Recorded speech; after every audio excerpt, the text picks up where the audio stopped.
মালটাকে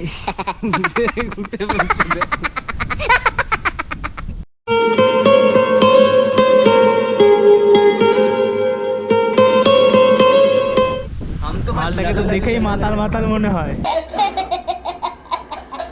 তো বন্ধুরা, আজকে যাচ্ছি স্টিমার ঘাট। আমি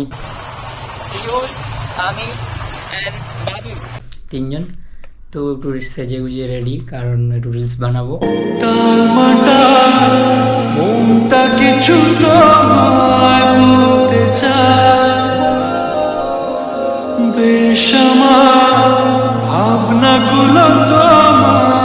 তো চলো বেশি না দেরি করে ভাটবোকে বেরিয়ে পড়ি, আর গোপ্রোটা বাইকে সেট আপ করে নিই।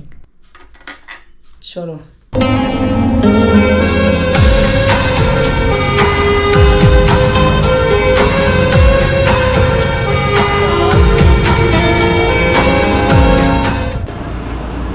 আমি যাব, আমি গাড়ি চালাবো সব।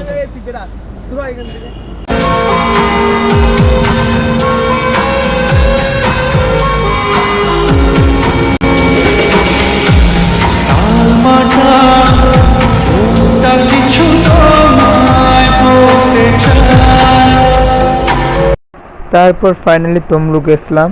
তমলুক এসেই একটা শোরুমের সামনে দাঁড়ালাম। দাঁড়িয়ে দেখছি জিটি আর কত বাইক নামছে, রয়্যাল এনফিল্ড বাইক। গাড়ি আনলোড হচ্ছে অ্যাকচুয়ালি। আর আমি আর পীযূষ দুজন মিলে দেখছি আর ভাবছি যে কিনতে ভাই রোকড়া রাখে, রোকড়া পয়সা মাল্লু, বুঝতে পারলে তো। তো আমাদের যেটা নেই অ্যাকচুয়ালি। তারপর পীযূষ বলছে দেখ এটা আমার দোকান, অধিকারী, ওই দেখো অধিকারী।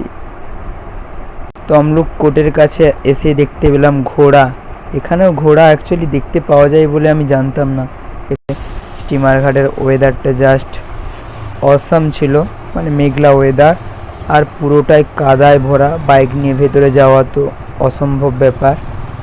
তো ঠিকঠাকভাবে বাইকটা পার্কিংও করতে পারছি না, কারণ যেহেতু গাড়িটা নিচে নামিয়ে দিয়েছি তো রেখে দিতেই হবে। তো বেশি ভিতরে না নিয়ে গিয়ে এখানে রেখে দিলাম।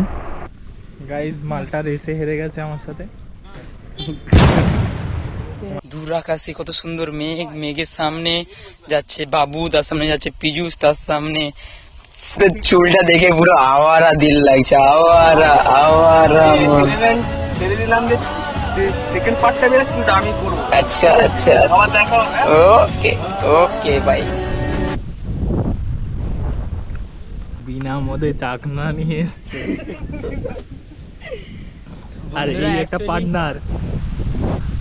মালটাকে তো দেখেই মাতাল মাতাল মনে, মালটাকে তো দেখেই মাতাল মাতাল মনে।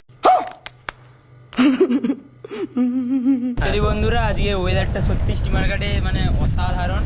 তো তার মধ্যে একটু ঘুরতে এসেছিলাম, আর এসেই দেখি ঝড়, মেঘলা ওয়েদার সব কিছু শুরু হয়ে গেছে। আর তার মধ্যে সব থেকে বড় কথা, শ্যুট করবো।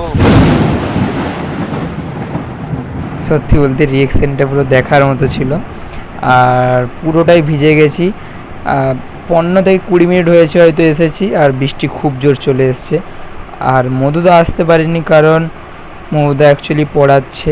সো এখন থেকে বেরিয়ে যাই চলো, কারণ এবার যাব জিমে যাওয়ার সময় হয়ে গেছে। মধুদার সাথে এবার জিম যাব।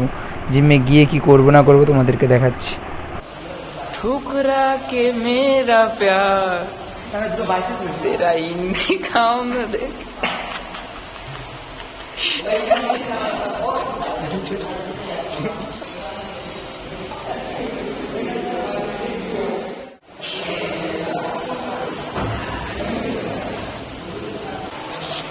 तीन मास पर देखबे তোমরা, 3 মাস পর হাড় বেরিয়ে গেছে।